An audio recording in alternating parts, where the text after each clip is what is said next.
dan. Da poželim dobrodošlicu pre svega mojim gostima. Sa mnom je Mišo Ignjatov i Marko Tulić. Ćao, čao. Neću da vas predstavljam na kojim ste pozicijama, to ću malo kasnije, samo da u suštini objasnim gledaocima prvo ko sam ja, najbitnije, i da kažemo kako će izgledati u suštini ovaj podcast. Prvo ova epizoda, ali i sve naredne. Tako da, moje ime je Luka Paunović, ja sam specijalista za komunikacije u Beogradskom studiju Ubisofta od januara 2019. godine i član sam tima koji organizuje razne meetupe, predavanja, kurseve u kojima naši zaposleni učestvuju kao predavači, a namenjeni su da u suštini pospešimo ili da pomognemo rastu i razvoju lokalne game dev zajednice, koja je dosta, da kažemo, mlada, ali stvarno se u poslednjih nekoliko godina vidi veoma brzi napredak. Kao što sam rekao, ti meetupi ili predavanja ili radionice na kojima učestvujemo, od kada je krenula kriza sa virusom COVID-19, nismo u mogućnosti da na njima učestvujemo, kako zbog bezbednosti naših članova našeg tima, tako i zbog publike. I onda je nekako ovaj podcast na neki način naš pokušaj da digitalizujemo sve ove aktivnosti koje sam pominjao. Postojeće u principu dve vrste epizoda. Biće ova, kao što ćete slušati sada, koja je onako, da kažemo, klasična vrsta podcasta, intervju sa, u ovom slučaju dvojicom kolega, a u narednim epizodama ćete možda malo manje mene viđati kao domaćina, jer će akcenat biti na mojim gostima, koji će u zavisnosti od teme održati možda neko predavanje, ili ako ih je više, bit će neka vrsta digitalnog meetupa, bit će i nekih radionica, webinara, i trudit ćemo se da predstavimo sve naše, kako ih mi nazivamo, porodice poslova ili job family, tako da za svakoga bude nešto zanimljivo.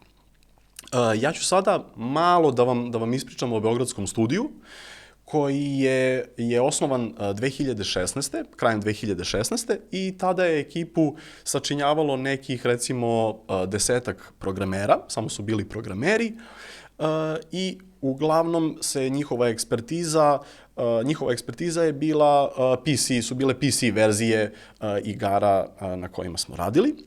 Kako je vreme prolazilo i kako su studiji sa kojima sarađujemo i centrala sticali sve više poverenja u nas, tako su i naše odgovornosti rasle i nekako kako je vreme prolazilo, širili smo tim, ne samo brojčano, već smo i uvodili različite job familije, i sada možemo da kažemo da nam je najzastupljenija porodica poslova programiranje, ali imamo ekipe koje rade level design, rade level art, game design, UI art, dev test, RBS, koji se često naziva i DevOps u IT-u generalno, imamo support department i project management. Prvi projekat na kojem smo radili kao studio je Ghost Recon Wildlands. Vrlo brzo posle toga smo radili i na igri Steep. Onda smo imali, o tome će Mišo pričati malo više, i jednu manju ekipu koja je radila na The Crew 2. Posle toga je veći deo ekipe koja je radila na Ghost Recon Wildlandsu prešao na Ghost Recon Breakpoint, i onako da kažemo najsvežiji neki projekti kod nas su rad na Rainbow Six serijalu, o kojem će isto biti malo reči, i portovanje naših igara na Stadiju. To je, mislim da je to za sad neki uvod. Mi često dobijamo na Facebooku i na Instagramu pitanja o drugim igrama Ubisoftovim, na koje, nažalost, ne možemo vrlo često da odgovorimo, jer nemam toliki uvid, ali znam da ima dosta fanova, pre svega Watch Dogs serijala, oko kojeg stvarno dobijamo baš dosta pitanja, ali, nažalost, stvarno vrlo često ne možemo ništa da odgovorimo, prvo zato što su igre u razvoju i zaista ne možemo da otkrivamo onoliko koliko bi ljubitelji tih igara voleli da čuju. danas će Mišo i Mišo i Tulić će biti, tako ću ih ja oslovljavati, i oni će danas pričati prvo o njihovom nekako individualnom putu, kako su oni zapravo završili kod nas, i pričat će o projektima na kojima su radili, pričat će o svom timu, i ono što je zanimljivo je što ste vas dvojica nekako paralelno rasli u kompaniji, kako vaš tim, tako i vi kao pojedinci u njemu, i nadam se da ćete imati onako, da ćete lepo, da kažem, dočarati ljudima kako izgleda zapravo taj proces kreiranja jedne AAA igre, a bitno je, mislim, da se napomene da se svi naslovi Ubisoftovi rade u koprodukciji, tako da su vrlo često uključeni 3, 4, nekad i stvarno i više studija u produkciju jedne video igre, i pričat ćemo najviše zapravo o važnosti mentorstva, mentora, to jest nekog ko će u suštini prepoznati neki potencijal koji imate, koji će iskoristiti to što ima motivisane ljude u svojoj ekipi i nekako ih, ajde da kažemo, usmeriti ka daljem karijernom, mislim, razvoju, da. Tako da, mislim, nadam se da ste i vi to osetili na svojoj koži. Generalno, Ubisoft dosta ulaže u razvoj ljudi, trudimo se da budemo što više, da kažemo, da razvijamo people-oriented kulturu, tako da bi bilo lepo da u suštini neko koga zanimaju video igre, koga zanima pre svega level design, da kažemo, da može ovde da stekne neku sliku šta je to sve potrebno i kako izgleda taj put da se od nekog potencijalno juniora bez iskustva dođe, kao ti, Tuliću, evo sad od skoro, do pozicije lead level designera. Tako da, posle ovog uvoda bih ja zamolio Mišu samo da nam se predstavi, da nam u suštini kažeš kako je izgledala tvoja karijera do ovde, i onda možeš, mislim, ukratko ili kako god ti želiš da nastaviš ono kako je izgledala tvoja karijera ovde. Može, naravno. Pre svega, jako dobar uvod. Tako da, super je, s obzirom da nam je prvi podcast, mislim da si baš nailov uvod. I da je vrlo bitan korak. Pa ništa, zovem se Miša Ignjatov, kao što je Luka rekao, trenutno sam na associate producer poziciji. Počeo sam svoju karijeru u game devu, u stvari u novosadskom Apexu. Počeo sam kao game tester, gde smo radili bukvalno najosnovniji black box testing. Čekaš build, dobiješ build, istestiraš build, napišeš repro steps, čekaš opet build, itd. I tako zauvek. Međutim, baš sam bio ambiciozan, i to je isto jedna dobra poenta, gde na oba mesta se nekako cenila ta ambicija, kažem na oba mesta, mislim i na Apex i sad na Ubisoft, jer su to dve kompanije u kojima sam radio do sad. Se cijenila ta ambicija i onda su ljudi to prvo u Apexu prepoznali, pa sam dobio mogućnost da dobijem svoj QA tim u iOS departmanu, tako da sam vodio tim jedno vreme na portovanju naših PC, tih casualih igara Hopa koje smo radili na iOS platformu.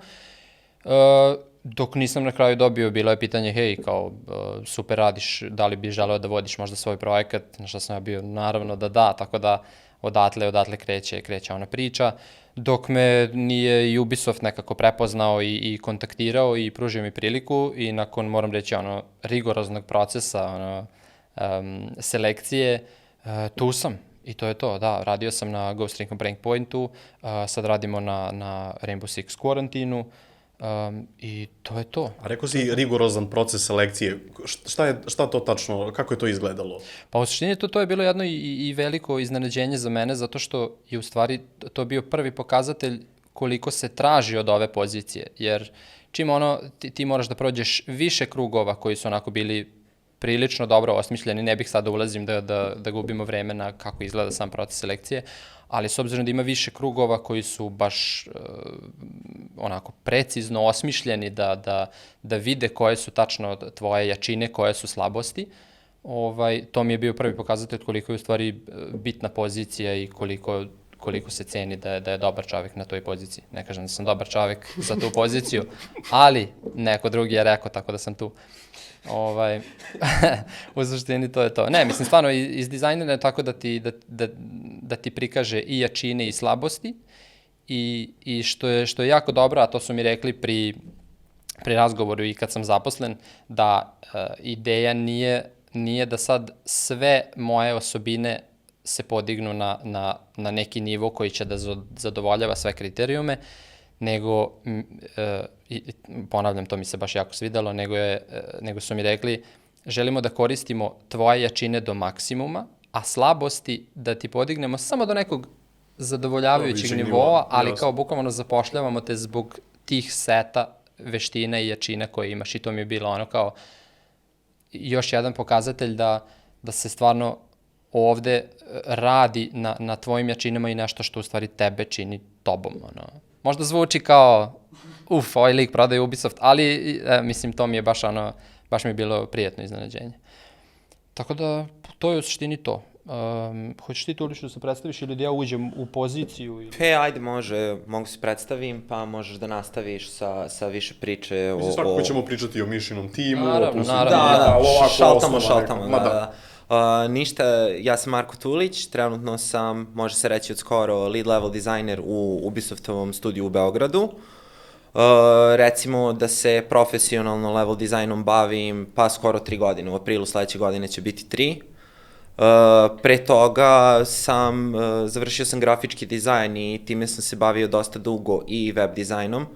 Zapravo web dizajnom sam se bavio od završetka fakulteta do dolaska ovde i onda se desila slučajna situacija gde orta koji radi u IKEA bio u fazonu, maturi, ti voliš igrice da praviš i to, i kao Ubisoft otvara poziciju level dizajner. I s obzirom da ja stvarno gotivim igrice, ali ne samo da ih igram, već dosta da pravim. Znači, svaka igrica koja je imala neki editor, koja je imala sandbox mod, znači još od lupam Warcraft 3, Country 1.6, sve, Postal 2, sve što je imalo editor, mene jako zanimalo da napravim neki svoj content i Morrowind takođe, njega ne sam da zaboravimo, je dosta ima uticaj i ja sam više ovako tada u to vreme sam bio projekt manager u jednoj firmi koja se bavila izradom web sajtova i ja sam više ovako aplicirao iz zezanja, bio sam u fazonu, ok, možda prođem u Ubisoft i posle par meseci sam zapravo dobio porukicu nazad na svoj CV, kao zainteresovani smo za vas, možete, i kao što je Miša rekao, proces jeste bio onako rigorozan, ne bih ga baš tako pisao, ali jeste bilo wow, na prvu loptu sve deluje mnogo teže zapravo nego što je bilo, ali onda kao polomim na neke sitnije delove stvari koje je trebalo da se urade i evo, sada sam ovde. A s obzirom na to da je nekako level design kao profesija, da kažemo, kod nas prilično nova stvar, ili si imao neku brigu kako se zapravo spremiti za ovo? Čini mi se da dosta dobijamo pitanja za ovakve pozicije u kojima je jako teško očekivati da će neko imati iskustva i vrlo često ljudi dolaze više sa nekim potencijalom koji su pokazali na neki drugi način. Kako to objašnjati? Pa pazi, mene je specifično interesovao level design baš zašto sam pravio mape za kantere. Sad šta sam baš to što ti kažeš otkrio u skorije vreme kada sam imao prvi krug intervjua od kad sam postao lead i prvi krug intervjua za zapošljavanje novog level dizajnera. I onda kako ti aplikanti, ljudi koji su došli intervjue, pokušavaju problemima da prilaze ili više sa neke game design strane ili sa neke level art strane, gde je zapravo malo i problem videti granice šta je zapravo level design kada si van toga. I kao što si ti rekao, to jeste i relativno nova delatnost u industriji, može se reći, ali veoma je različito od kompanije do kompanije. Naprimer, šta ja isto jako volim oko Ubisofta baš jeste ta specifično napredovanje, gde je ta stvar, kao što je Miša rekao, detektujemo ono u čemu si ti dobar i to guramo do perfekcije. A naravno, super je znati i ostale stvari pored, ali mi ovde u Ubisoftu level dizajneri rade konkretno level dizajn, tako da nekim firmama se od njih očekuje i da rade scripting ili da rade i game design ili da rade... Tako je. Imali smo i neko pitanje. Ja bih dodao da s obzirom, svima je nama, u stvari, Ubisoft prvo AAA iskustvo. Da. Ne postoji AAA studio i ljudi koji se bave game devom u Srbiji, to jest svi mi smo se bavili nekim ili indie game devom ili nekim casual igrama gde nekako su baš blurovane te linije, baš to što ti kažeš, nekako kao pogotovo ako radiš igru na primjer Unity-u, ti si i programer i level designer mnogo šešira moraš da nosiš sam, mnogo šešira. U korporaciji da ima 18.000 ljudi se vrlo... Nije samo, da, naravno, ali nije samo do korporacije, više to pristup u AAA-u gde su se ti neki koraci raščlanili na segmente i sve se radi etapno zato što je brže, lakše itd. I onda su se baš specizirale te neke ekspertize kao što je level design. Ali je problem što ljudi kad se prijave, verujem i ti kad se prijavljivao, nisi imao čistu sliku šta je tačno level design. Da. Kad stigneš, ne znaš šta će oni očekivati. Mislim, znaš, kad kažeš level design, prva asocijacija svima je mape, naravno, ali sad to i sad trenutno radim na drugom projektu od kad sam došao i mogu da kažem da sam pristup taj mape je dosta različit u odnosu na Ghost Recon Breakpoint. U tome ćemo posle malo više, da. Dobro. Mišo, ljudi vrlo često isto pitaju, mislim, kod nas ta razlika, to jest preraspodela odgovornosti u smislu šta radi producent, šta radi lead, ponekad je da kažemo, specifična na neki način za Ubisoft. I može se reći da je nekako, kad bismo morali jednu stvar da kažemo za producenta, za na primjer tebe i tvoju ekipu, da li je okej da kažemo da je tvoj zadatak pre svega da se baviš ljudima? Da se brine. Da se brineš o ljudima. Da, bukvalno, u opisu pozicije stoji rame za plakanje. Mislim, ne, sprdam se. Naravno, prva i osnovna stvar jeste briga o ljudima, o njihovoj motivaciji, o njihovom drive-u, da svi rade na nečemu što im je interesantno, jer imamo brdo projekata, imali smo situacija gde ljudi jednostavno ne vide da im je neki projekat da ih motiviše. Ok, ajde da vidimo da li imamo neki drugi, ajde da prebacimo. To je nešto čime se bavi producent. Pored toga, naravno, imaš i neki project tracking, imaš sve te neke, malo si u brojevima, u Excelima itd., ali nekako najveći deo posla ti se bazira na performansu ljudima, da su oni zadovoljni, da su srećni, da imaju računare, stolice. Znači, bukvalno, tvoj posao je da osiguraš da taj tim da funkcioniše jednostavno, da, hvala ti. Tako da, eto, to je neki basic. Ali pored toga, isto tako, ti si čovek koji smara najviše lidove, Tulić možda potvrdi, da li stižemo deadline, da li imamo sve što nam treba da stignemo deadline, ako nemamo šta je to što nam fali, ajde da brainstormujemo, ajde predloži ti rešenja, ajde predložim ja rešenje itd. Tako da konstantni neki problem solving dok balansiraš da svi budu dovoljno motivisani i dovoljno zagrejani da stvarno završe to što imaju pred sobom. Tako da, u suštini sumirao si ga lepo, ja sam ga samo malo proširio. Da. A imajući u vidu da kad sam ja došao ovde, to je pre 1.5 dana, vi ste već neko vreme radili zajedno, znači sad ste 2 godine, taj core vaše ekipe, content tima je na okupu. Jeste. I u tom trenutku sa te neke project management strane si bio ti prilično usamljen. Bio si, da kažemo, sam na neki način veliko breme tog projekta si ti iznosio i to se nekako kako je ekipa rasla i kako ste se razvijali kao pojedinci, to se nekako promenilo, tako da možemo kažemo da je sad tebi nekako malo lakše ipak. Da, istina. Mislim, u industriji se to zove ili bottleneck ili single point of failure, kako god hoćeš, Ali da, bilo je, s obzirom da smo bili neiskusni tim, potpuno, svi smo bili u novom kontentu, i ja, i tim, svi smo se onboardovali u stvari, šta je to, radili smo jako blisko sa Bukurešt content timom koji ima dosta projekata iza sebe i prilično su iskusni, tako da je to bio jako velik plus što smo imali priliku da radimo pored takvog tima, ali da, nije postojao core team sam bio ja i onda sam bio nekako primoran da popunim te neke te neke rupe u nedostatku lead level dizajnera, lead level artista, project koordinatora, tako da sam vodio ljude, ulazio u ekspertizu za koju nisam bio u potpunosti kompetentan, pa je to bilo ono kao uči sa strane, probaj da skontaš, pa onda pričam sa Tulićem o nekom level design problemu koji ima, pa mi on objašnjava, zato što sam mu ja u stvari VD lead, pa mi onda objašnjava 5. put, ja i dalje kao,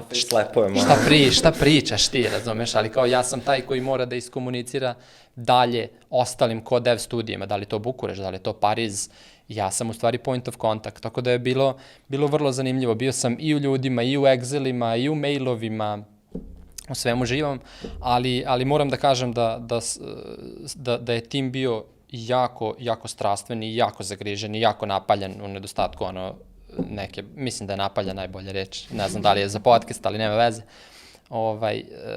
Jako smo svi brzo napredovali i jako smo svi nekako preuzeli uzde unutar svojih ekspertiza. I tako je, na primjer, Tulić, dok smo radili na Ghost Recon Breakpointu, postao level design tech guy.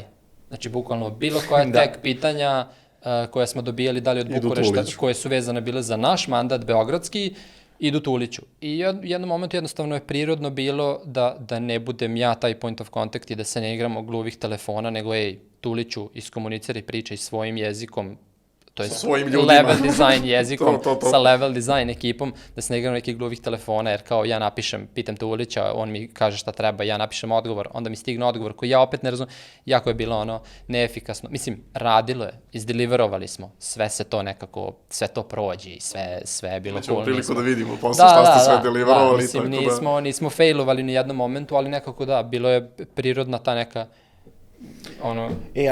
dodao bi na to što je meni jako strava ovde u Ubisoftu, što te prepoznaju, što se prepozna tvoj skill, prepozna se angažovanost, entuzijazam, sve, zato što ja iskreno kada sam dolazio, konto sam dolazim u nešto što je jako veliko u Ubisoftu, šta si rekao, 14.000?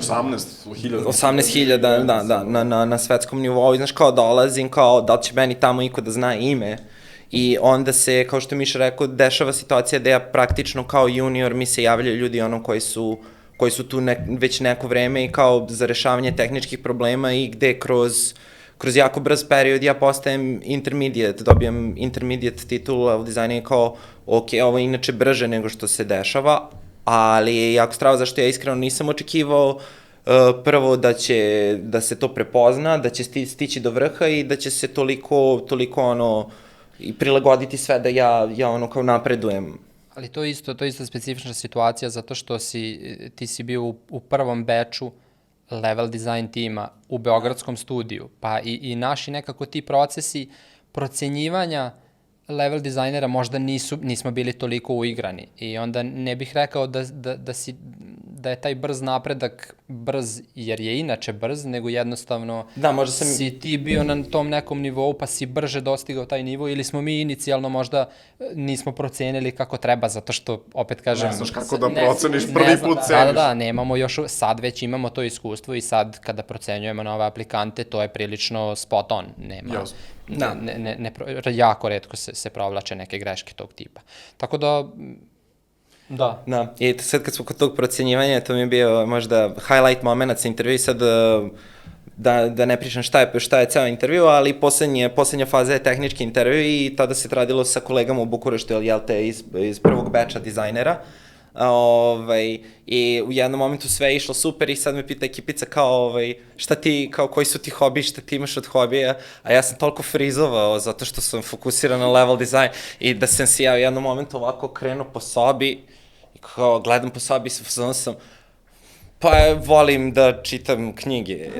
Tako sam imao neki full zabod moment, znaš kao čekaj šta ja radim s tim što gledam u komp. Tako da je krenula ta neka tremica, ali sad kad sam na drugoj strani tu i vidim to i o aplikantima da su i kao pusti se opet što... Svi smo mi to prošli. Ništa okej, bio sam tu. Da, nisu minus poeni. I dalje tu taj moment nepoznavanja AAA-a, bar na našem tržištu, kad tražiš ljude. Svima je nekako, mislim, okej, neću kažem da ima, ali uglavnom u to nekom outsource kapacitetu. Ali ovako, in-house, toga nema i onda ljudi su tako malo i u grču i šta ti ja znam, tako da, zanimljivo je. A Mišo, ti si spomenuo kako si ti, mislim, ti si od samog starta Tuliću zvanično lead, mada, mislim, ja to kažem, spiritualni lead, ti je neko zapravo neki lead level designer baš. Da, VD, da. Tako je, jel si ti VD lead ili je on je zapravo VD lead, taj neki lead level designer?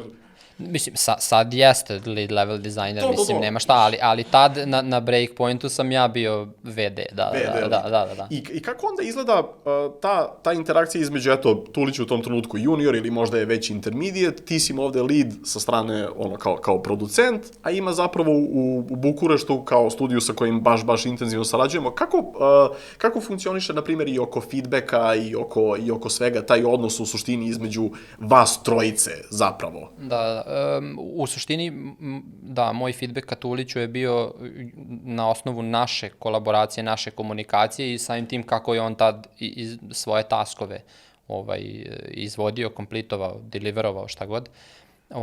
A onda, naravno, pre svakog tog nekog zvaničnog preseka performansa, ajde da kažem, ja sam imao razgovore sa lidovima u Bukureštu koji su imali taj oko ekspertize koji su gledali. Tako da, tu stvarno nije bilo problema, zato što dok je došao taj neki prvi talas performansa, review-a, šta ti ja znam, mi smo već jako dugo radili, smo kidali, smo jako dugo radili sa tim. Što smo kidali? Što smo kidali? Nego smo već dosta vremena u stvari radili sa tim timom u Bukureštu, pa nije bilo sad problem ni da pričamo potpuno otvoreno na bilo koju temu, tako da... Tako je. A uz level design ti si možda čak i imao veću grupu ljudi koja je radila level art, jer tako? I oni su bili level art lead, da. Tako da, iako je ova epizoda o level designu, malo ćemo da zađemo i u level art, čisto zato što je veliki su deo tvog života, tako da i na dva projekta su još oni... Da, u suštini najheavy moment, ja mislim da je bio vođenje 2 projekta, u isto vreme vođenje level design tima i 2 level art tima, i u jednom momentu sam imao tim od 21 čoveka, istovremeno, kojima sam svima bio VD lead i u isto vreme associate producer i koordinator i point of contact za apsolutno sve. Tako da je to bio vrlo, vrlo zanimljiv period i bio je tricky. Bilo je baš neki momenti su bili heavy, ali opet kažem, nekako prirodno se dešavalo da ljudi koji su ambiciozni i koji imaju osjećaja za taj neki people management, da budu prirodni ti neki lideri i vođe, nekako su sami izlasili u te uloge i mislim, bilo je tu momenta gde ja sam se jako trudio da ne pokazujem te neke momente panike, momente slabosti itd., ali nekako uvek to ispliva i bilo je ljudi koji su to primetili i koji su mi skočili u pomoć bez da sam ja tražio ili bez da su mi oni rekli tako da jedan od tih ljudi je Tulić, ima ih još u timu, neću ih name dropovati, znaju oni ko su, tako da nekako je baš se stvorila ta neka porodična atmosfera gde su ljudi kao videli, kao gledaj, ovom liku je teško, ajde da mu uskočimo. Tako da s te strane je to bio jako velik plus. Ali da, imali smo, u isto vreme smo radili na Ghost Recon Breakpointu i na The Crew 2. Tako da, na Ghost Recon Breakpointu je bila veća ekipa? Da, na Ghost Recon Breakpointu imali smo level design i level art team i to smo radili u suštini in-house sve, uz podršku od Bukurešt tima, kao što sam već rekao. A The Crew smo imali samo level art team. I radili smo sa level design timom iz Ivory Towera, da, u Francuskoj. Tako da tu je bilo malo drugačije, s obzirom da je podcast tema u stvari level design. Što se tiče The Crew-a, level design je rađen u Ivory Toweru i tu više neka moja uloga u tom nekom vođenju LD-a, mada nisam vodio LD jer nije bilo potrebe, ali uvek je postojala ta neka doza komunikacije, jer sve što dođe od LD-a, level artisti moraju preko toga da pređu, da ulepšaju, da... U tom smislu možda bilo lakše ovoj ekipi koja je radila na Breakpointu, pa su zapravo bili na dva stola jedni od drugih, za razliku od ekipe koja je radila na Crew. Naravno, imamo mantru koju ponavljamo konstantno, LD plus LA equals love. Pa dobro, Mišo, ti si rekao rekli smo da si bio producent i na The Crew 2 i na Breakpointu. Kako je ova tema emisije zapravo level design, ja bih te zamolio ukratko da nam objasniš šta je zapravo ta level design ekipa radila u Ivory Tower studiju, jer kao što si rekao, mi nismo imali kod nas level design ekipu, pa bismo se onda prebacili na Breakpoint, gde je i level design i level art naša ekipa dosta toga lepog napravila, pa ćemo da bacimo pogled. Tu je bila ona priča, sve će to LA pozlatiti. Ne, mislim, njihovi LD-evi, s obzirom da je racing game, njihov level design se najviše bavio tim nekim road networkom, kako će da izgleda mreža puteva, mreža reka, takođe, zato što možeš da voziš i gliser u The Crew 2, i vodili su računa kako će da ide krivina, jer, mislim, voziš 300 na sat u igri i vrlo je bitno kako ide krivina, zato što ne smeš da kazniš igrača, da se zabode u zid. Isto tako gde će da bude placement solid objecta i breakable objecta, jer ako udariš u malu ogradicu sa strane, ideš 300 na sat, ugasiš igru i ne vratiš se taj dan. Tako da oni su postavljali te breakable elemente i čak su i pravili, to mi je bilo zanimljivo, line of sight kako su radili u The Crew, jer nekako kad voziš u The Crew, konstantno imaš osjećaj kao da vidiš jako puno puta ispred sebe, što je vrlo, vrlo zahtevno da uradiš. Mislim, korisno jeste, ali je zahtevno sa te neke i LD i LA strane koje kasnije ukrašavaju taj put. Prave vistu, da, stavljaju kamenje, vegetaciju itd. Negde, neki landmark, negde nešto srušeno, znak itd. Tako da mi je jako bilo zanimljivo kako prave taj neki krv u putu, ne samo krv kao serpentina, levo, desno i tako to, nego i gore-dole, da ti s vremena na vreme da overview kako izgleda put ispred tebe, i to mi je bilo vrlo zanimljivo. Ali nismo imali nekih previše, neću kažem dodirnih tačaka, nego jednostavno nismo imali iskustva bavljanju LD-a u Beogradu, jer smo imali samo level art tim. Bilo bi zanimljivo, sigurno ima razlika, s obzirom to da je trkačka igra, a vi kao LD-evi ste dosta radili, mislim, pucačina u trećem licu, igra, sigurno bi... Kako izgleda uopšte taj, mislim, ne znate do duše, ali je li komplikovan taj u suštini prelaz, jer zahtevan za jednog level dizajnera, radio na jednom tipu igre, pa onda prelazi na drugi? Kad si level dizajner, apsolutno svaki projekat, sem ako ne radiš sequel za nešto na čemu si radio, pa je isto... Svaki projekat ti je kao da si došao i da radiš nov posao. Znači, čak i sada radimo na nečemu što je šuter, doduše ovog puta iz prvog lica, i mogu da ti kažem da je dosta drugačije, i iskustvo, i pristup, i skoro sve. Za razliku od šutera iz trećeg, kao što ste radili. Da, kao, na primer, Breakpoint, i sad dok Miša pričao o Crew, kao ja uopšte ne može da se napravi paralela između postavljanje puteva i zapravo pravljenja na čemu smo mi radili, pravili smo manje više zgrade, kuće, baze, skladišta, građevine. Sad, na tome je radio Beogradski studio, Bukurešt studio i Paris su radili na samom world buildingu. Znači, na neki način mi smo pravili građevine kojima su oni populisali sam svet u kom se igrač nalazi, pošto je open world igra. I sam pristup koji uzimaš je dosta drugačije, razmišljaš da li je co-op, nije co-op, da li je protiv neprijatelja, da li je PvP, tako da je sam posao level dizajnera jako zavisi od specifikacije projekta. I nije ni samo to cool, već, na primjer, dobiješ da radiš neku drugu zgradu, kao radiš hidroelektranu, ti ne možeš kao level dizajner da uđeš i kao ja postavim blokove hidroelektranu, ti moraš zapravo da sedneš da učiš koji... Moraš research. Moraš za apsolutno svaku zgradu ili mapu, mapa ti je smeštena u Los Angelesu, ne možeš ti da izmisliš Los Angeles postoji, ti moraš da repliciraš do neke mere to iskustvo da bi pokazao da... Mislim, jeste da to više pada na art s jedne strane, ali kao ako imaš čest termin u level designu landmark i to je najčešće visoka struktura koja ti pomaže pri orijentaciji ili nešto jarkih boja i služi za vođenje igrača ili da ide ka tome ili da je referentna tačka i, na primjer, radiš hidroelektranu, landmark morat ćeš da imaš nešto što pripada hidroelektrani, ne možeš previše da izmišljaš. I onda za Breakpoint smo imali, pošto smo radili isključivo građevini, bilo je više različitih familija građevina, bilo je stari građevina iz perioda hladnog rata, pa normalne civilne građevine, pa smo imali super moderne, one scale građevine, i dosta je bilo vezano za industriju, na primjer, agrikulturu, fabrika guma.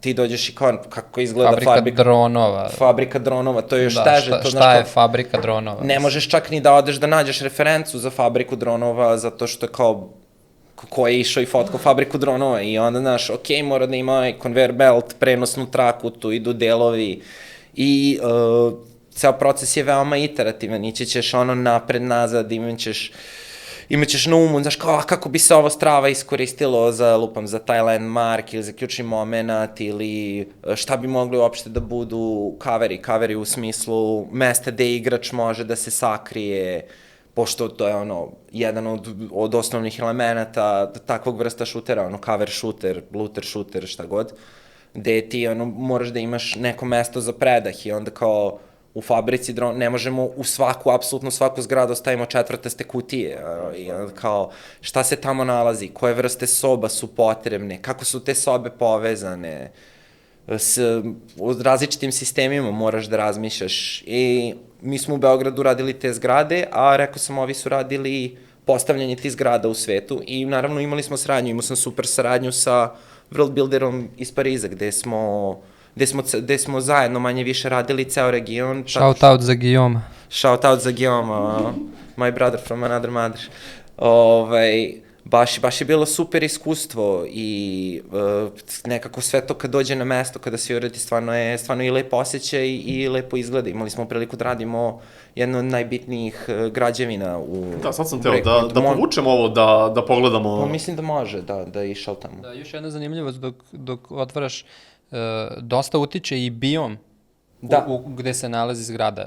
Posao level dizajnera, pored svega ovoga što je Tulić naveo, je da uradi i te neke gabaritne, gde ti je kaver, ali ako je ta građevina tipa na planini koja je izložena elementima i snežnim olujama, neće gore biti helikopter, jer nema šanse da helikopter sleti tamo gore zbog tih struja ili ne možeš ti tamo da dovučeš, Bog zna koliko velike, cisterne, kontejnere, tako da moraš i da različiš, mislim, moj omiljeni termin u level designu je World Logic. Da. Zato što se World Logic provlači svuda i neverovatno je koliko često se call outuje World Logic kao nešto što često ostane nepromišljeno od strane level dizajna. Ne samo naših, nego svuda, generalno.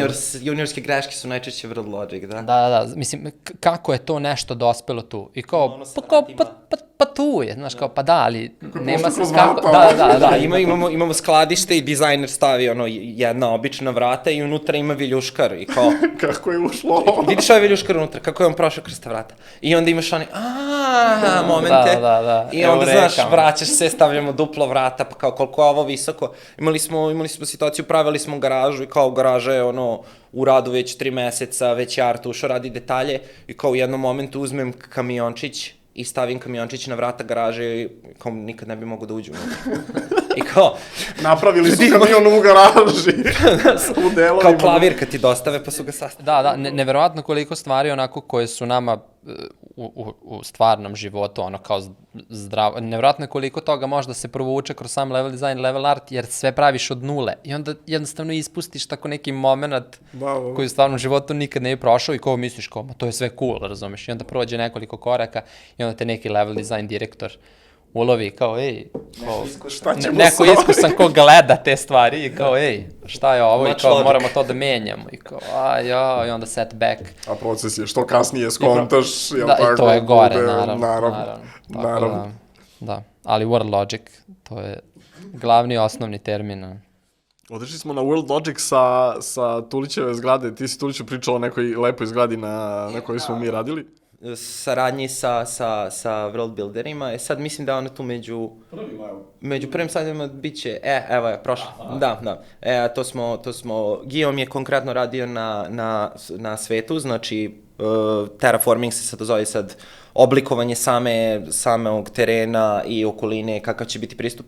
I baš o tome sam hteo da pričam kako, na primjer, level dizajneri iz Bukurešta, mi iz Beograda i iz Pariza smo imali 3 različita posla, iako smo svi level dizajneri na istom projektu, gde je ne ceo tim iz Bukurešta, ali deo tima iz Bukurešta se bavio isključivo misijama, celo trajanje samog mandata, samog projekta.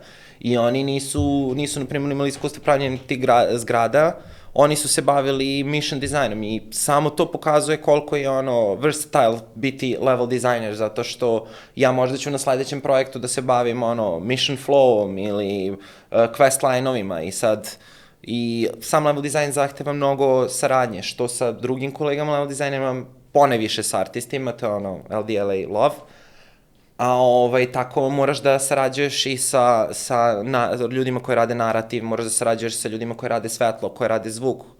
Svetlo isto dosta Cinematike. Cinematike, dosta bitan faktor, na primjer. Lik radi cinematik i u cinematiku ti ne frame-uje nešto što je tebi ključno i onda zdravo druže. Trebalo bi ubaciti. Da. Jasno. I na svakom projektu i svaki mandat je dosta drugačiji. To je bio nekako šta sam hteo reći. A jel bi rekao da je ovo jedna od, zahtevnijih stvari na kojim ste radili ili... Pa, svojevremeno je bila najzahtevnija stvar, zato što sam ja tada bio junior manje više, jer sam bio intermediate, ali smo dobili priliku, zgrade u Breakpointu su se delile na generične i specifične i sad, ako vratiš slajd 2 unazad, evo, na primjer, to i to su generične zgrade i te zgrade se pojavljaju više puta u svetu i onda postoje specifične, kao ona na kojoj sam radili kolega artist Stavrov i ja. I to je baš bio challenge svojevremeno, baš zato što je specifična zgrada i javlja se samo jedan put u igrici, zapravo ovde se nalazi i jedan od boss fighteva u igrici. I nama je ne samo bila čast, nego i kao dođe ti mala doza straha, panike, kao da li ja to mogu da deliverujem, šta se očekuje, koliko je to, i ne bi zalazio tehnikalije i sa tehničke strane, ovo je jako velika zgrada, u gamingu je to dosta kompleksno izvesti da se učitava sve kako treba, kada treba i zapravo ne vidi se sada ovde, ali postoji i u planini ceo kompleks, pa i dosta saradnje sa ljudima koji rade na svetlu, da ne prolazi svetlo kroz planinu i definitivno jako velik zalog i svoje vremeno. Mislim, i rekao bih da ne oduzmemo ništa od tih generičnih zgrada, jer izazov je jedno i drugo. Kad radiš specifične zgrade, tu ideš na all out, bombastično, megalomanski i mnogo je zahtevnije i sve je ogromnije i ideš u te neke eksperimentalne momente kao, šta će biti ako gurnemo celu zgradu u planinu i imamo ovaj deo koji visi, bukvalno to što Tulić kaže, kako će se svetlo ponašati, kako će se AI ponašati s obzirom da je ispod zemlje itd. To su sve neki problemi, ali onda s druge strane kad radiš te generične građevine, one se ponavljaju više puta. Neki se ponavljaju 10, 15, 20, zavisi kakva je, neki 100 puta, ali i tu ima izazov zato što igrač će videti 100 puta, a ne sme da ima osjećaj kao da je to nešto što je video već 100 puta, jer onda kao šta je ovo, ponavlja se svet. Moraš da imaš tu neku blagu varijaciju i da možeš da je smestiš u više različitih bioma, da možeš da je smestiš u snežnu okolinu, u tropsku okolinu, u pustinju, a da se ipak uklapa i da isto igrač nema osjećaj kao, pa ovo sam vidio već 300 puta, zašto je igra dosan.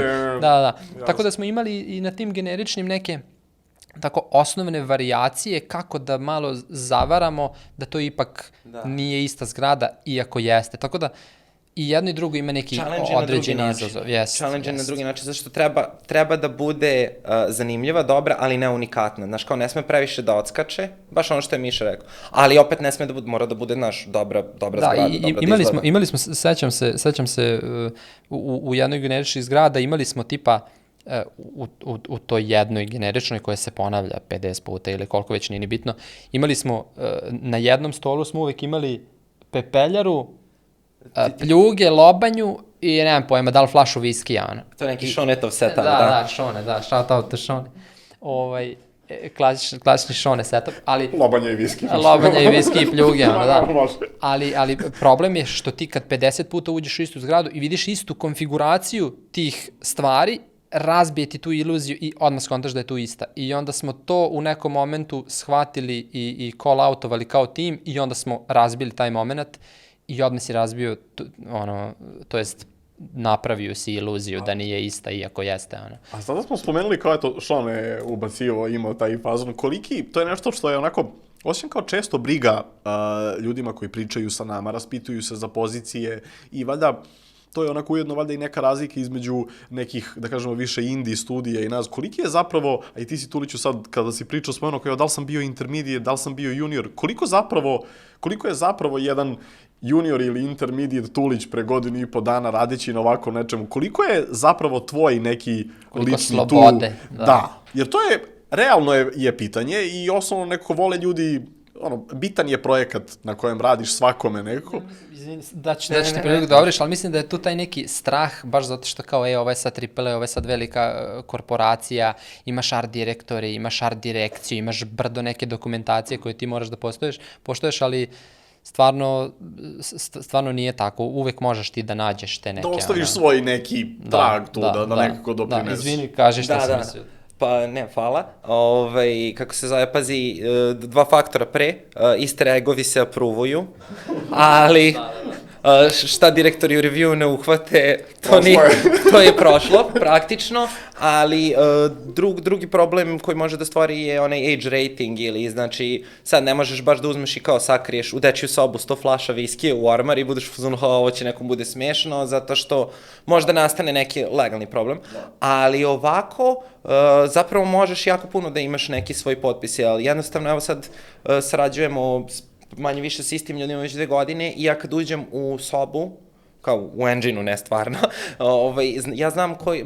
ja znam koji artist je radio. Za neke artiste specifično, na primjer za Vukovića, ja uđem negde i ja znam ovo je Vuković radio, taj nivo propsinga. Da. Propsing je u suštini... Ide u detalje, baš ide u detalje i to se vidi. Ima svoj potpis i jako je on koristio sve iste stvari koje koristi drugi art, nalaziš unikatne načine da iskoristiš predmete, znaš, kao televizor ne mora uvek da stoji na zidu ili na polici, može da se nađe, na podu, gledaš da praviš organske, da sve to deluje realistično. Mislim, u slučaju naših igara gde su groundovane igre u samom realizmu. Microstories. Pričaju o Microstories. Microstories je, evo sad ne znam da li je to pitanje, ali mogu da pričam o tome. Ali vezano je za to pitanje koliko je slobode, zato što nalaziš taj neki svoj art outlet kroz te Microstories pogotovo, da. Jeste, i šta je fora što ne rade to samo artisti, iako je to artistima tehnički posao, čak i mi dizajneri volimo onako da umešamo prste i da pravimo Microstories. Cijela fora je što imaš taj kao visual storytelling u igricama koji je ne ispiše ti tekst, ovde se desila pljačka, nego ti uđeš i na osnovu stvari koje stojiš, na primer, uđeš u kuću i vidiš šaku na ramu od vrata, šaku od krvi, otisak, vidiš čaure po podu, vidiš da je odeća pobacana, znaš, i ti kao igrač kada dolaziš tu već imaš, sam sklapaš sebi u glavi, ništa ti nije rečeno onako direktno, već ti sam sklapaš u glavi priču od stvari koje smo mi zapravo artisti i dizajneri. CSI Ubisoft. CSI Ubisoft. I znaš, često kao, ima se situaciju, radili smo jednu zgradu, Weather Control Center, nebitno. Možemo da bacimo pogled. Zapravo imamo u prezentaciji. Samo ne znam da li je u kom je delu, mislim da je malo kasnije. Sad ćemo da vidimo. Reći ću, piše nešto weather, da. Ali nije sad ni toliko bitna sama sličica zgrade. Ovo je bio ubica zgrada. I radio sam te zgrade, međutim ta zgrada je bila završena, ali u jednom momentu su hteli da integrišu misiju. Jedna od soba, mene je kontaktirao mission designer iz Pariza, bio fazon, slušaj, imamo misiju, imamo lika koji tu radi u meteorološkom centru i on je teoretičar zavere, ali možeš da središ jednu sobu da je očigledno njegova soba. I onda to su ti najlepše, zato što ti sediš i kao ceo dan ideš all out. Ok, ja da sam lud lik teoretičar zavere. Da, tinfoil hat, razumeš, oni plakati they know i tako te... Kako izgleda moja soba. Da, i knjige ispod polica, sefovi, katanci, znaš kao... Brdo kafe svuda, Da, ja mislim da sam u toj sobi, pošto je postoje kompjuter, da sam ispod monitora stavio 60 onih plastičnih čaša i šolja, ono kao da nikad nije odneo zapravo. I onda je, ne znam, bar meni i verujem i dosta kolega, to je najzanimljiviji deo posle, gde ti baš uzmeš da radiš ono što voliš i kao, mislim, 90% posle radiš ono što voliš, ali imaš i tehničku stranu, ali baš ti microstory i tako nešto da ispričaš kroz sam dizajn je jako zanimljiv moment. Sličnu stvar smo imali i u tim nekim civilnim zgradama, pa je microstory bio da je u Breakpointu da je ta vojska, da su ti Wolves i njegov, kako se zove? Punisherova banda, brate. Cole D. Walker, Punisher, brate, i njegova banda su upali u te neke zgrade. I kako ti sad bez reči, bez da napišeš, bez da pokažeš cinematik, da prikažeš da su oni tu stvarno uleteli i onda je naša ekipa radila baš jako dobre momente gde su oni ubacili tu neku vojnu opremu, ubacili su vojne sanduke, ali ubacili su ono kao vojnu tablu sa mapom zalepljenom, ali iza table su tipa razbijeni monitori, TV-ovi, znači sve su pobacali u ćošak da naprave sebi mesta za tu neku vojnu opremu i to je u stvari taj neki microstories, kako ćeš ti to da objasniš i da prikažeš kroz... Nije ni samo fora da obrišeš ono što je tu pre navodno bilo. Da, moraš da kažeš nego, ostaviš na podu tragove guranja stolova. Kako su oni to na silu sve izmislili da naprave sebi neki military camp. Sa tim smo čak postavili benchmark, se sećam, to je baš bilo dobro. Jeste, da, to je, beogradski tim je u stvari postavio benchmark za taj intrusion vojske moment na nivou celog projekta. I to nam je bio jedan od baš onako highlighta uspeha kao nov tim, mlad tim, delom neiskusan, mada do tad smo već izgrindovali lepo. Da, ali ložili smo se jako. Ali super je što, znaš, ti kao, znaš, ne ispričaš samo da je tu bila ta vojska, nego, znaš, postaviš sebi pitanja, ko, gde, šta, kada, kako, i ako uspeš da odgovoriš na sva pitanja, mislim, to generalno kad radiš level design, i možeš da objasniš sve. Ako uspeš sebi da odgovoriš na sva ta pitanja, imaš cijelu sliku onoga što ćeš praviti. I ono vidiš da je bila vojska, ali da su bili kao neki plaćenici, mercenari, zato što su sedeli, cirkali su pivo, ostavljene su karte, cigare, znaš. Da, nema te vojničke discipline. Nisu došli i specijalci, disciplinovani, prosuli sve pod konac, nego vidiš da su neki grubijani. Opuštenija banda bila. Tako da nadamo se da to odgovara na pitanje, Da. Ja sam i zaboravio šta je pitanje bilo. Ne, krenuli smo. Jel imamo, ćemo da bacimo pogled na još neku zgradu koja vam je možda, da li bila komplikovana, pravila neke probleme ili... Idi par nas, da. Ja mislim da je bila baš pre Weather centra Aquaponics. Aquaponics je bio težak... Pričali ste mi nešto sa onim ventilation shaftom nekim, je li bila neka priča sa nekim access pointom dodatnim zbog neke misije, moralo nešto da... Bilo je, da. Smemo da kažemo da smo katovali ventove? Pa, nadam se da smemo. Da, u jednom momentu je trebalo da postoje vent accesses u zgrade i u jednom momentu, zato što je bio onako prilično ambiciozan mandat i gurali smo sve i svašta, kontenta, gameplaya, svega živog, u jednom momentu smo odlučili da katujemo, ali znam da je baš Tulić konkretno pa to je isto bilo na Weather Stationu, ne? Da. Da, na Weather Stationu je napravio ceo sistem tih nekih eventova kuda ti možeš stealthi da uđeš i da rešiš. John McClane vario. Da ne moraš. I na kraju, i na kraju je bilo kao da li će biti ili neće biti, ajde za svaki slučaj da mi stavimo grejtove i da izbacimo bilo koji način da ti možeš da se popneš do toga, pa jednog dana ako opet, mi smo se nadali da će opet da se reaktivira taj feature ventova, samo ćemo da otpušimo, međutim ostalo je u igri bez tih ventova, ali mislim da je taj vent sistem i dalje... Vent sistemi postoje, samo su zapečaćeni, da. Jednog dana, Tulić, jednog dana. U nekom title update-u možda se i pojavi, bret. Vents update, da. You heard it here first, folks. Tuliću, tebe smo prekinuli, jesi ti krenuo kako nam se zove...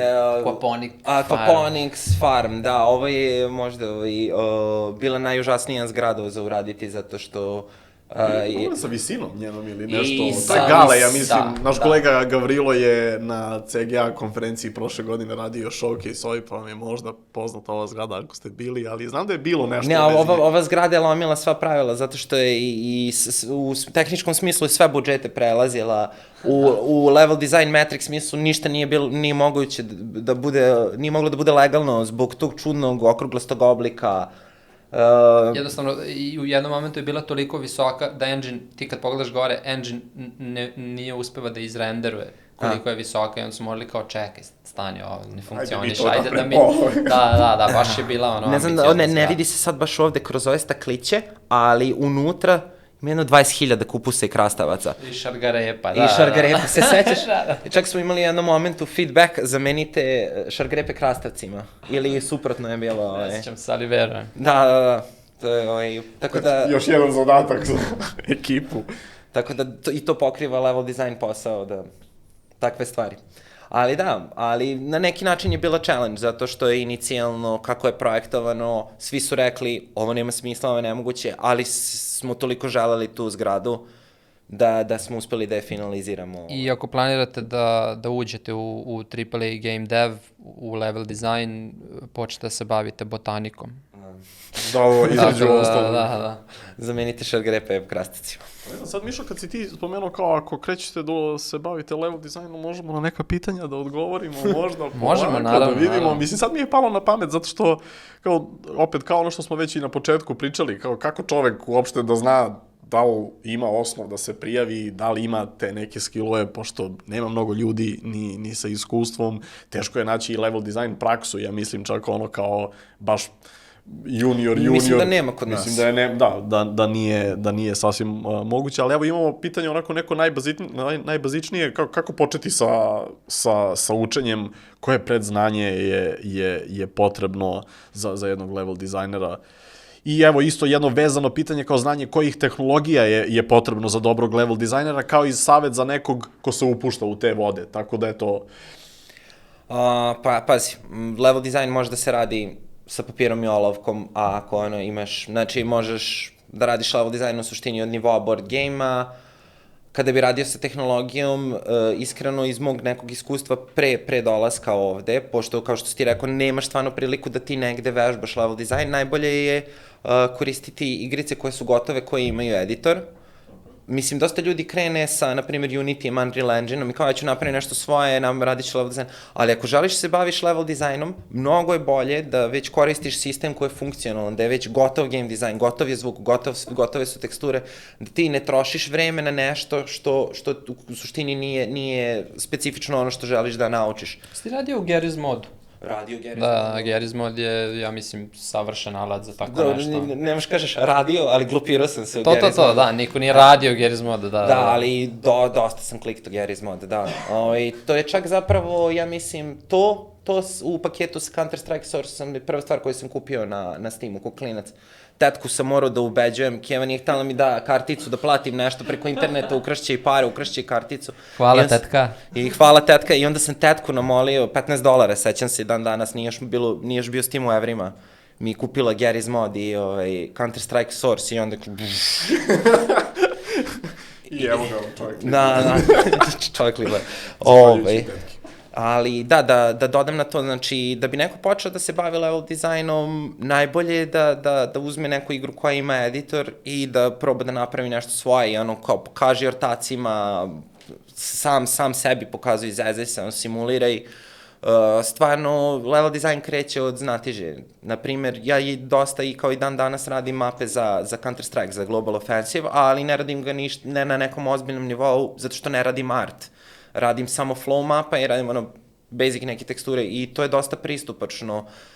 Za razliku, na primjer, od engine-a koje mi koristimo ovde, za to možeš da nađeš YouTube tutoriale, možeš da nađeš ljude koji ti pričaju, možeš da izgooglaš apsolutno svaki problem. Tako da je samo pitanje zainteresovanosti i nalaženje odgovarajućeg alata, ono, možeš da praviš mod za Garry's mod, ono. Da, i bitno je da se ne ubijaš u pojam da li je tvoj level design lep u smislu arta. Nije bitan. Bukvalno bitan je flow, bitna ti je navigacija, bitno je da ti proigraš tu mapu i da ti kretanje kroz tu mapu ili level ili kako god hoćemo da ga nazovemo, da je nekako da ide prirodno. A to da li je lepo, da li ima teksturu, apsolutno nije bitno. Bukvalno, što je Tulić rekao, možda radiš na papiru i olovci, na papiru i olovci, olovkom na papiru, ako ti uspeš da preneseš u stvari poruku i ideju tog level dizajna, šta želiš da postigneš. Ti si odradio veći deo posla. Naravno, mislim, brdo i tih nekih prvih draftova počinje sa olovkom i papirom, ono kao zamisao, daj da nacrtam, da ne zaboravim, pa ću onda da uletim u neki editor i da vidim kako izgleda. Tako da nije... To sam bukvalno juče u ovom tvoj klip, što si preporučio, 10 Commandments, 10 Rules of Good Level Design, tako nešto. I ima neka scena da oni bukvalno sede i crtaju neki nivo. Pa da, i onda posle kao kad ga vidiš, zapravo vidiš on se dosta naravno menja i onda u tom segmentu su pričali nemoj da se previše vezuješ za određene stavke jer će ti one nestati. Ali bukvalno taj prvi inicijalni sa tog sastanka, ne znam koja je ekipa, mislim da je lik iz Square Enixa, možda je ta ekipa, ali tačno se vidi bukvalno na papiru i čak onako dosta i podsjeća na finalni izgled, vidi se da je zapravo počelo, kao što kažeš, samo ideja na parčetu papira. Ali to da se ne vezuješ, to je isto jako dobar moment. Najbitniji možda moment. Tu kao rano ti padne neka dobra ideja na pamet, ali to ne znači i onda vrtiš sve oko toga i vidiš da se više ne vrti i onda moraš jednostavno promeniš sve da skrepuješ, da. I imali smo i tih momenta gde se ljudi toliko imaju svoju ideju i toliko veruju u nju i toliko im je teško da puste, a očigledno je da samo treba da je pustiš, da promeniš, mislim, znaš, ili ne mora znači da ideja sama ne funkcioniše od starta, nego i sam projekat evoluira i mandat evoluira i dolaze ti neki novi objektivi, nove misije, menja se flow igre dok radiš na igri, jer sve je trial and error, sve ono kao ajde probamo napravimo pa ćemo videti kako je, pa ako nije dobro ajde menjamo i sve te promene ti nekad moraš da ideš i skroz nazad do korana level dizajna. I bitno je uvek gledati da ti je u cilju u stvari finalni proizvod, taj finalni proizvod bude što bolji, a ne nužno začeće te ideje, jer više ne radi posao. Tako da, ne treba se vezivati. To je jako bitno. I ključna rečenica, level design je iterativan proces. Ceo game dev je iterativan proces, ali baš u level designu moraš nekad da pustiš nešto i da odeš i 5 koraka nazad, a ako znaš da sledeći put kada odeš 5 koraka napred će biti mnogo, mnogo bolji rezultat. I šta sam isto hteo da dodam za ljude koji bi da koriste editore i da editore već postojećih igara da se bave level dizajnom, na primjer editor za Counter-Strike, da nikad ne zaborave da je sam level dizajn vođen game dizajnom i da game dizajn diktira kakav će tebi biti level dizajn, zato što, evo, poređenje Mirror's Edge i Counter-Strike, ti u Counter-Strike-u nemaš parkour, ne skačeš sa zgrade na zgradu, sam level dizajn će izgledati drugačije.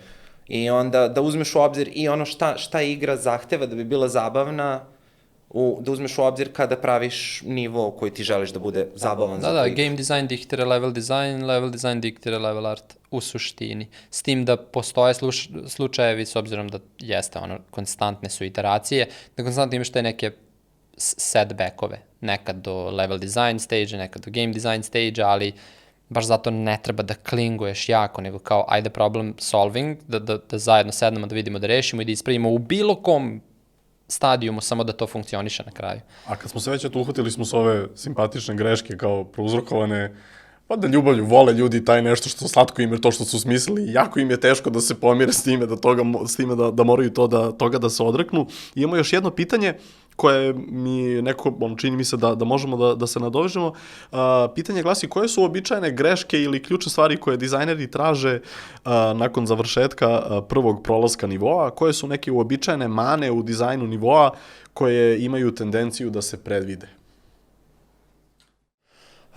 Sad to pre ljudi nego što dođu da rade u Ubisoftu ili juniori kod nas? Pa možemo, mislim, eto, ne znam, možeš šta tebi neko prvo pada na pamet, možeš uopšteno level dizajnu, kako god. Zato što sam imao i priliku da radim direkt sa ljudima koji su zainteresovani da apliciraju za level dizajn i kao stvarno U pitanju je i jedan naš kolega, imamo čak kolegu koji je veoma bio zainteresovan za level design, radio kao dev tester i sada je level designer, sada je deo mog tima. I onda sam i sa njim radio, krećemo od osnova. Dosta ljudi koji, znači, mislim da ne možeš da stigneš do posla ovde bez neke doze znanja. Sad nije neki super visok prag, ali sami najpočetnički greške su da prave slepe ulice, da prave... Postoje da kažem dead ends. Dead ends, jako dugačke, neinteresantne sekcije, dugačak line of sight, to ti u suštini kada god je...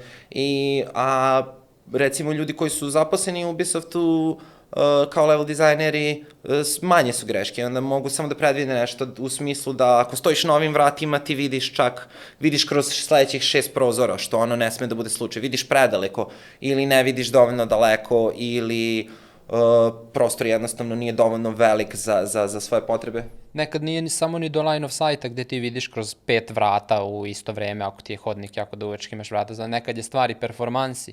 Da, stakla. Što je stakla ili što je duži line of sight, to trošiš više resursa, opada ti frame rate, renderuješ više prostora, tako ti je bitno da imaš te line of sight breakere, da M igra bolje radi, M je tebi zanimljivije, pogotovo line of sight je vrlo bitan u šuterima, zato što ako imaš jako dugačak line of sight, lik možda te puca sa 100 metara, pogotovo ako je AI u pitanju, jer te traži i pucat će ti, onda je tebi malo kao, pa gle koliko sam, stavi neki line of sight breaker, da mu priđeš bolje, napraviš zanimljiviju interakciju, a pogotovo u PvP-u, mislim da ne pričamo snajpovanje sa 300 metara, frustrirajuće, da. I mislim da koliko god si dobar level dizajner, ništa ne možeš sve da predvidiš. Znači, dosta stvari ćeš saznati testiranjem, dosta stvari će igrači izvaliti prvog dana, što ti godinu dana nisi radio igru, nisi skontao i kako se zove,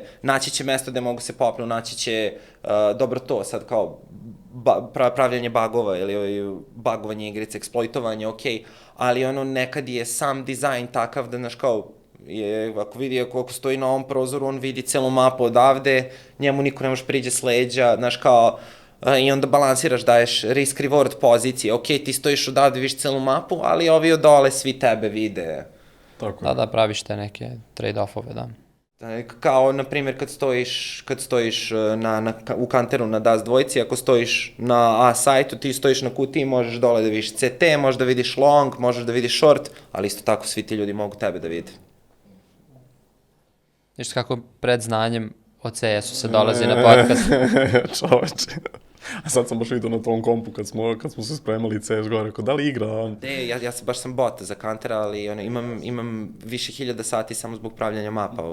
To više sati u editoru nego zapravo in-game. Ne, ja upalim igru i onda pustim botove, 20 na 20 botova da se tuku na mojoj mapi da vidimo, ne 20 na 20, 5 na 5, ali pustim ih 20 rundi da se tuku. We need to find the choke points. I ja gledam, pošto super su im botovi tamo, baš brzo nauče mapu i što je način, gledaš ih, oni uče zapravo mapu dok igraju i onda ih ja pustim 1 sat vremena i ja sednem, zapalim cigarete, gledam, analiziram, 15-15, znači balansirano, ovi se drže, nije, i onda kao Artake, koji igraš Counter, koji ne, botovi igraju Counter, ja ih gledam, Odlično.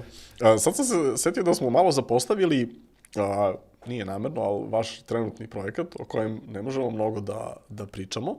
Možemo da kažemo da na njemu radite jer je projekat najavljen, a u pitanju je u suštini Rainbow Six Siege mehanika u novom okruženju. Nećemo baš da pričamo puno o samom gameplayu. Da, pa ni o gameplayu, ni o okruženju. Ali možemo da pričamo o onom jer je u traileru se vidi da ima taj jedan sci-fi twist u suštini. Da, malo vuče na horror, kao što se vidi iz trailera, tako je. Ali vrlo je zanimljivo i totalno je opet drugačije od Breakpointa, od prethodnog projekta. To je u suštini, razmišljaš da sve ima šta razmišljaš. Ali evo, ja mogu da pričam nešto, da vam ne kažem ništa, što ne bi smeo. Podcast služi.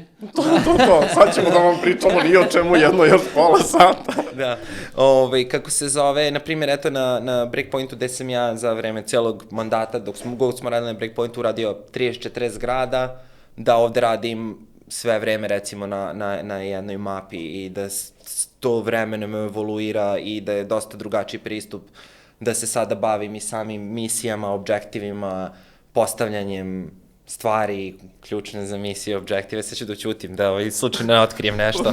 Mnogo je nekako prisniji rad na zadatku koji je tvoj, nego što je bilo na Breakpointu. U Breakpointu smo, radili smo građevine i bilo ih je dosta i onda nekako uradiš 1, 2, 3, 15, 20, 30, nekako izgubiš taj moment da je to nešto što je tvoje, jer ima ih puno i već nekako prelazi u mass production i nekako izgubiš... Štanca skoro, da. I menja ownere, u jednom momentu više nije tvoje i posle dobiš nečiju tuđu zgradu da ispraviš. Da, nisi stigo da se vežeš, otišlo već. Ovde je već jako dugo. Koliko? Pa, skoro godinu dana. Tako nešto. Malo pa će godinu dana. Tako da i vrlo je onako prisniji rad na tome. I mogu da kažem da tek prelaskom na Rainbow Six Quarantine sam ja dobio tu olakšicu u životu da nisam više VD sve, nego da imam lead level dizajnera u Tuliću, imam lead level dizajnera u Vranješu, pozdrav za Vranješa. Artista. Što sam rekao? Opet dizajner. Da, level artista, pardon.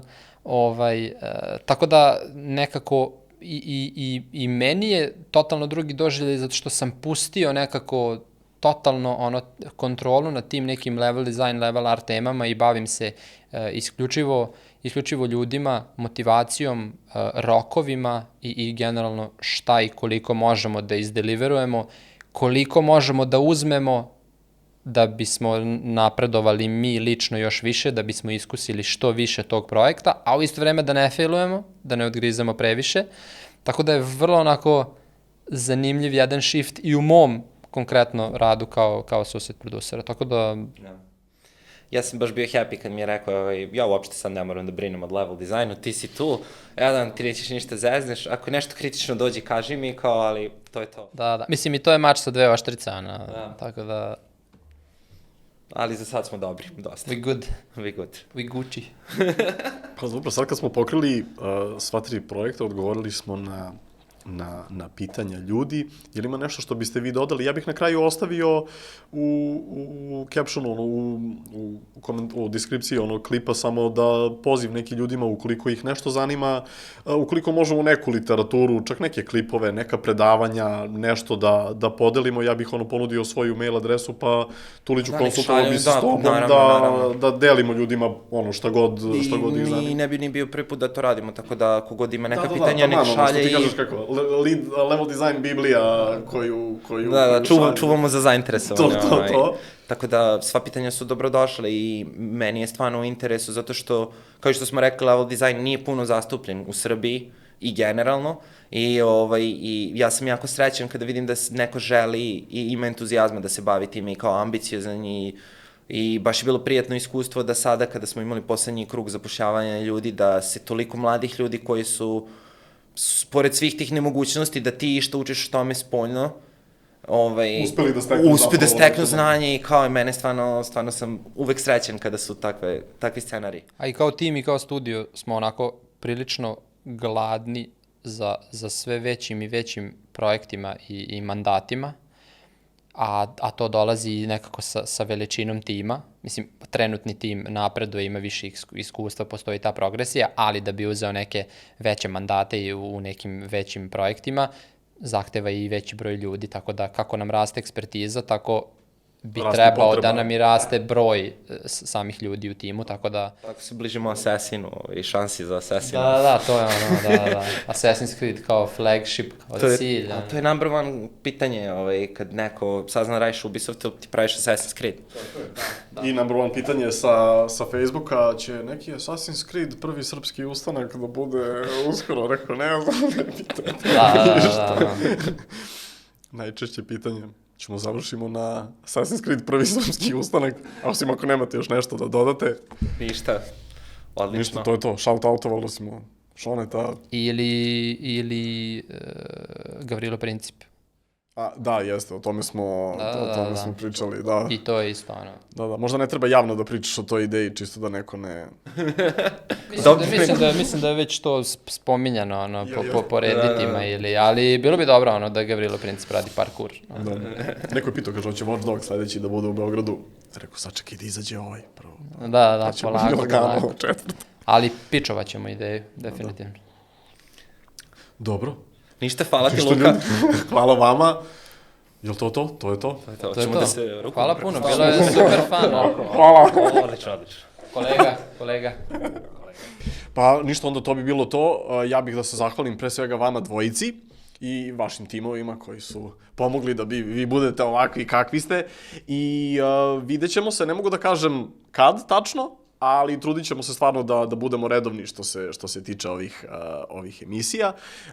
Kao što sam rekao na početku, ova epizoda je bila, da kažemo, klasičan zapravo podcast, interview based, ali će neke naredne epizode stvarno biti malo više, da kažemo, edukativnog karaktera, tako da ukoliko imate neku ideju, nešto o čemu biste voleli da čujete, da li je u pitanju programiranje ili možda art, slobodno recite, tako da bismo mi onda mogli da krenemo da razmišljamo o organizovanju možda nekih radionica ili neki meetup ili najobičnije čak neko predavanje. Tako da to možete da nam pišete na našem, na Facebook ili na Instagramu. I to bi bilo to od današnje epizode. Hvala vama dvojici još jednom, pa se vidimo uskoro, nadam se. Hvala lepo, Luna, vidimo se. Vidimo se, prijetno.